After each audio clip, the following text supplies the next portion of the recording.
આજરોજ મળેલ જામનગર મહાનગરપાલિકાની સ્ટેન્ડિંગ કમિટીમાં કુલ 20 વિકાસ કાર્યોના એજન્ડા હતા, જેમાંથી 2 રીટેન્ડર કરવામાં આવેલ છે અને 18 વિકાસ કાર્યોને મંજૂરી આપવામાં આવેલ છે, જેની કિંમત 34 કરોડ 32 લાખ જેવી થાય છે.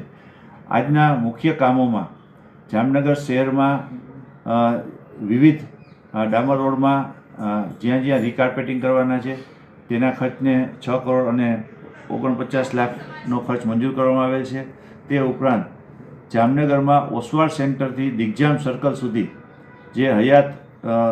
4 લેન છે તેની બદલે ત્યાં 6 લેન રોડને મંજૂર કરવાનો બહાલી આપવામાં આવેલ છે. આ રોડ બન્યા બાદ જામનગર શહેરમાં હાલમાં જે સાંજના સમયે તેમજ સવારના સમયે ખૂબ જ ટ્રાફિક થવાના જે બનાવો વારંવાર લોકોની ફરિયાદો આવે છે, તે આ રોડના કામ થયા બાદ એમાં ખૂબ જ રાહત મળશે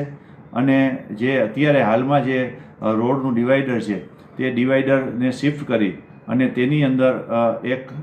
આ રોડની અંદર મુખ્યત્વે